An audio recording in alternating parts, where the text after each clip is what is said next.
This is not a Kubernetes tutorial. If you want pods and deployments and services, watch the Kubernetes episode. This one assumes you have. Because here is the thing people get wrong about EKS in interviews. They explain Kubernetes and think they have explained EKS. They have not. EKS is a specific answer to a specific question, which is, which parts of Kubernetes should AWS run, and which parts are still your problem? And the answer is more lopsided than most engineers expect. So today, 9 concepts, all of them about the seam between AWS and Kubernetes, the control plane you rent, the 4 different ways to get worker nodes, the IAM integration that is genuinely clever, the networking trap that takes down real clusters, and the add-on tax that nobody mentions in the marketing. One example throughout, the same node API and background worker we ran on ECS, now on EKS.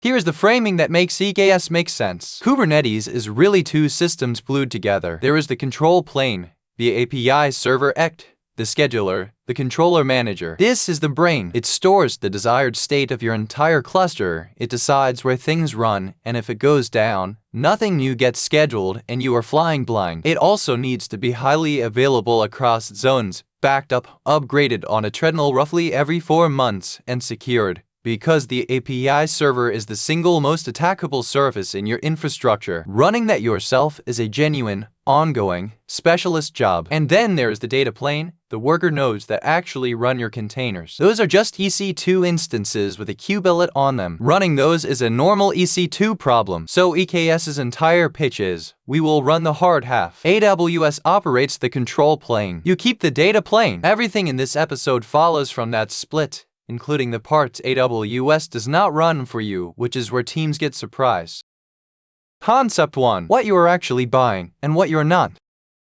EKS is upstream, unmodified, certified conformant Kubernetes with AWS operating the control plane for you. That word unmodified matters. AWS did not fork Kubernetes. Your YAML works. Your Helm charts work. Your operators work. Kubectl works. If you can run it on any other conformant cluster, it runs here. That is the whole reason people choose EKS over ECS. What AWS gives you concretely, a control plane running across 3 availability zones, EKS backed up, the API server patched, and a supported path to upgrade Kubernetes versions. What AWS charges you, a flat rate, roughly 10 cents an hour per cluster, about $73 a month. Before you have run a single container. Remember that ECS's control plane was free. That difference is small in absolute terms, but it is real, and it multiplies if your organization likes 1 cluster per team per environment. Nobody notices the first cluster. Everybody notices the 40th. Concept 2. The line between what AWS operates and what is still yours.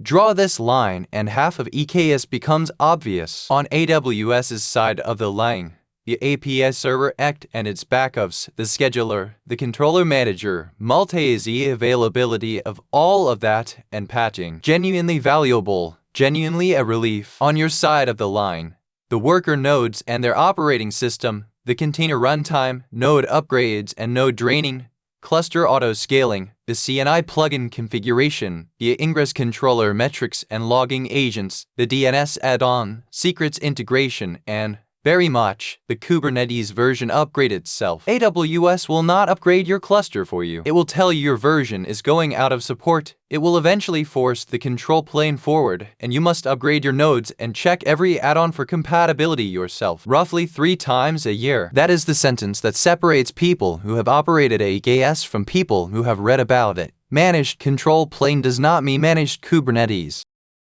Concept 3. The data plane. And you have 4 choices, not 2.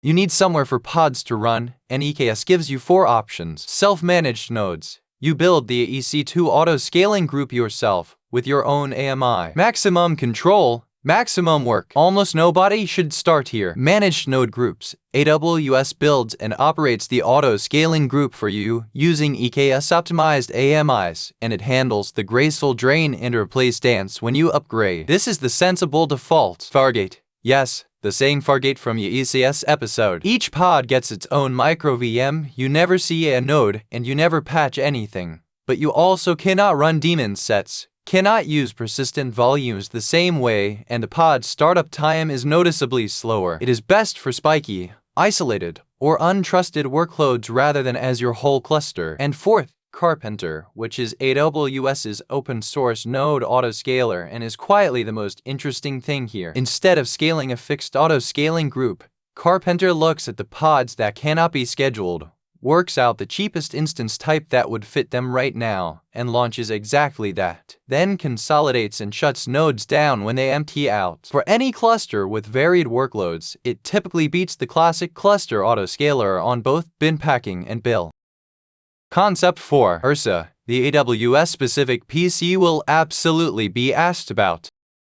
Your pod needs to write to an S3 bucket. How does it get credentials? The lazy answer is to give the node's instance profile S3 access, but then every pod on that node has S3 access, including the ones that should not, and you have just made one compromised container into a data breach. IRSA fixes this properly, and notice that it is exactly the OIDC episode showing up again. Each EKS cluster gets an OIDC identity provider endpoint. You register that endpoint as a trusted identity provider inside IAM. Then you annotate a Kubernetes service account with an IAM role ARN. Now when a pod using that service account starts, Kubernetes products assigned OIDC token into the pod's file system, and the AWS SDK, which knows to look for it, exchanges that token with SDS for temporary IAM credentials scoped to exactly that role. So the pod gets its own IAM identity, least privilege per workload, no long-lived keys anywhere, and automatic rotation. This is the single most elegant thing about EKS and is also the answer to why EKS integrates with AWS at all. Newer clusters can also use EKS pod identity, which does the same job with less setup, but IRSA is what interviewers ask about, so know it.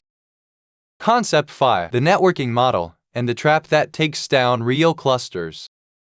By default, EKS uses the Amazon VPC CNI, and the metal is exactly what we saw with ECS in also mode. Every pod gets a real readable IP address from your VPC subnet, not an overlay network, not NAT, a genuine VPC IP. The upside is beautiful. Security groups can reference pods, flow logs, see pod traffic, and anything in your VPC can talk directly to a pod with no tunneling and no performance penalty. Now the tap, and this is a real production incident that happens to real teams. Each EC2 instance can only attach a limited number of elastic network interfaces, and each ENI holds a limited number of IPs, and both limits depend on the instance type. A small instance type might support only 8 or 17 or 29 pods, regardless of how much CPU and memory it has free. So you scale up, and pods sit in pending, and you check CPU and there is plenty, and memory and there is plenty, and you cannot work out why. The answer is you get out of IP addresses net resources. 2 fixes worth naming. Enable prefix delegation, which lets each ENI hand out a whole /28 block and dramatically raises the pod per node ceiling.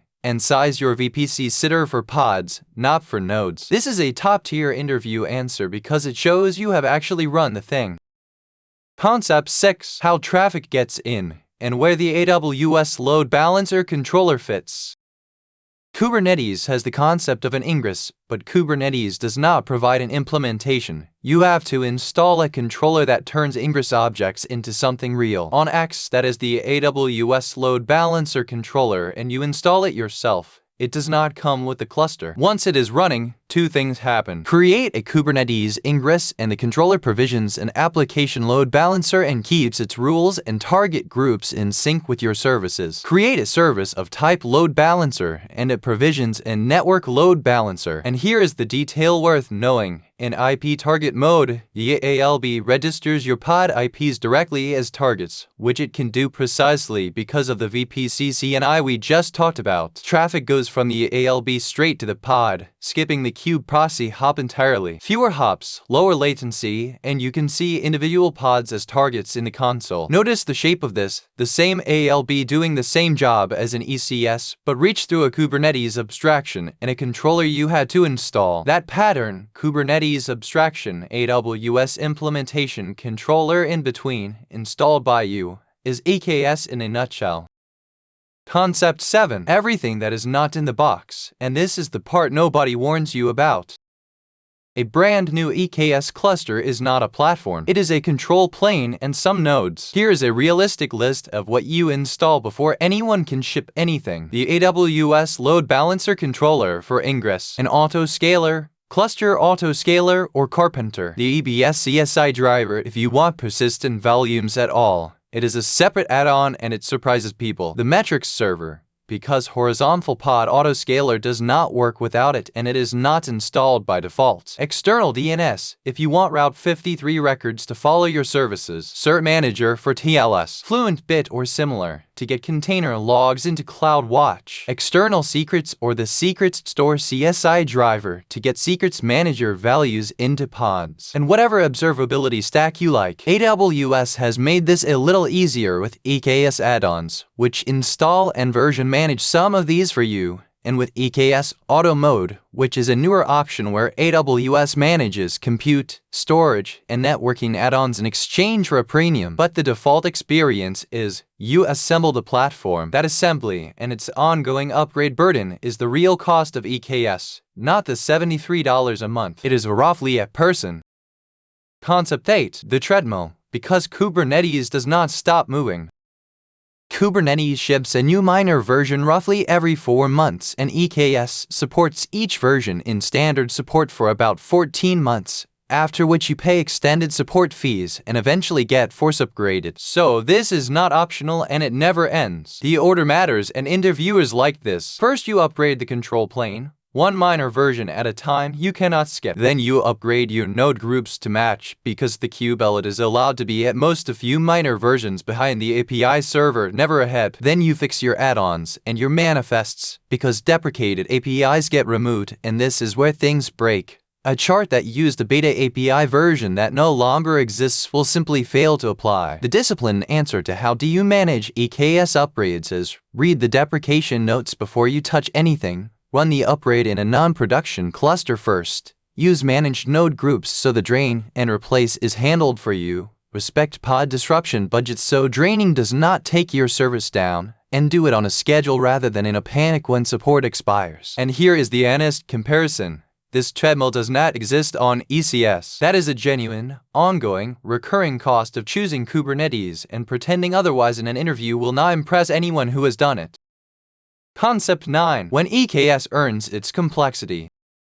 EKS is worth it when you get something back for the complexity. 4 cases where you clearly do. 1. You already have Kubernetes expertise and Kubernetes manifests. The cost is already paid, and rewriting into EKS task definitions would be pure loss. 2. You genuinely run in more than one place, another cloud, or on-premises, or at the edge, and you want one deployment model across all of them. 3. You need the ecosystem. Operators, Helm charts, Argo CD, Istio or Linkerd, Keta, Prometheus. There is a vast catalog of things that assume Kubernetes and simply do not exist for EKS. If your architecture depends on any of it, the decision is made. 4. You are big enough that a platform team exists, and giving them one consistent substrate across dozens of teams is worth real money. And when is it not worth it? When you have 3 services, 6 engineers, no Kubernetes experience, and no plan to leave AWS. In that situation, EKS is a hobby you are funding with company time, and EKS will get you to production faster and keep you there with less operational surface. Say that plainly in an interview.